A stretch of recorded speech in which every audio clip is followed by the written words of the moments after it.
পাবনায় উৎসবমুখর পরিবেশে বিশেষ চাহিদাসম্পন্ন শিশু শিক্ষার্থীদের নিয়ে ক্রীড়া প্রতিযোগিতা, সাংস্কৃতিক অনুষ্ঠান ও পুরস্কার বিতরণী অনুষ্ঠান অনুষ্ঠিত হয়েছে। সোমবার পাবনা সদর উপজেলার বালিয়াহাল্ট ঈদগাহ মাঠে BRAC neuro developmental disability NDD সেন্টারের উদ্যোগে দিনব্যাপী আয়োজিত হয় এই অনুষ্ঠান।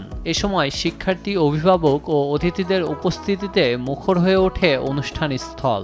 আমরা প্রতিটি মানুষের মধ্যেই সম্ভাবনা খুঁজতে চাই এবং সেটি আছে বলেই আমরা কিন্তু এতদিন ধরে মানুষের পাশে দাঁড়িয়েছি এবং তাদের সম্ভাবনাকে বিকাশ হওয়ার মতো সুযোগ করে দিয়েছি। ব্র্যাক একটা বড় প্ল্যাটফর্ম মানুষের পাশে দাঁড়ানোর জন্য এবং মানবিকতাকে আরও বিকাশমান অবস্থায় নিয়ে আসার জন্য। অনুষ্ঠানের শুরুতে অতিথিদের ফুলেল শুভেচ্ছা দিয়ে বরণ করে নেয় সংশ্লিষ্টরা। এ সময় প্রধান অতিথি হিসেবে উপস্থিত ছিলেন পাবনা সদর উপজেলার নির্বাহী কর্মকর্তা তামারা তাজবিহা।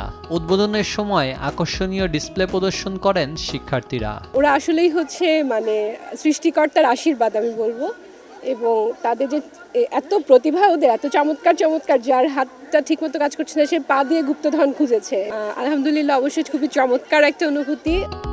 অনুষ্ঠানে 50 মিটার দৌড়, টেনিস বল নিক্ষেপ, গুড়গুড়ি ওড়ানো সহ নানা আয়োজন ছিল প্রতিযোগিতায়। ব্র্যাকের সারা বাংলাদেশের যত স্কুল কর্মসূচি আছে, প্রত্যেকটা স্কুলে কিছু পিছিয়ে পড়া এই ধরনের শিক্ষার্থী আমাদের স্কুলে ভর্তি করা বাধ্যতামূলক।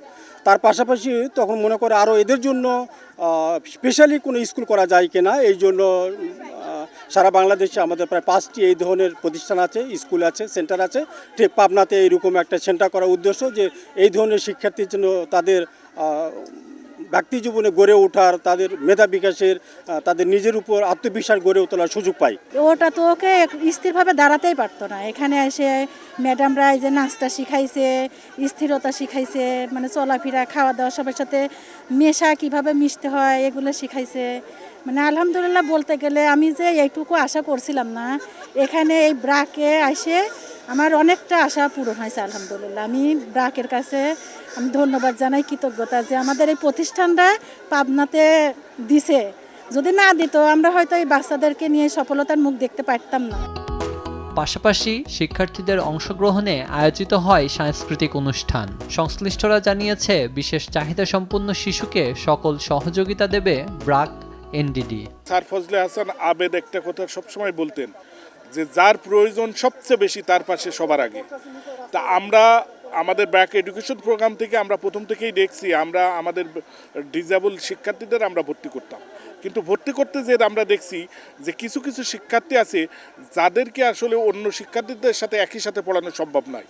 এই ব্যতিক্রম শিক্ষার্থীদের আসলে তারা এই লেখাপড়ার বাইরে থেকে যাচ্ছে, এই কথাটাকে মাথায় রেখেই আমরা করছি যে তাদের জন্য কি করা যায়। আমাদের এই শিশুরা সমাজে অবহেলিত, বঞ্চিত। ব্র্যাকের এই মহৎ উদ্যোগ, তাকে আমি আসলেই সাধুবাদ জানাই এবং মানে ওনাদের এই কার্যক্রমের ফলে আমরা তো আসলে প্রত্যেকটা অভিভাবক এবং পরিবারের অনেক কাছ থেকে কাজটা করি। তো যখন তাদের হতাশা, তাদের গল্পগুলো শুনি, আসলে আমাদের হৃদয়ের গভীরে খুব দাগ কাটে। দিনব্যাপী এই আয়োজন শেষে বিজয়ীদের মাঝে পুরস্কার বিতরণ করা হয়। আয়োজকরা বলছে বিশেষ চাহিদা সম্পন্ন শিশুদের শারীরিক ও মানসিক বিকাশ এবং সমাজের মূলধারায় সম্পৃক্ত করতেই এই উদ্যোগ। নিউজ ডেস্ক, দেশ টিভি।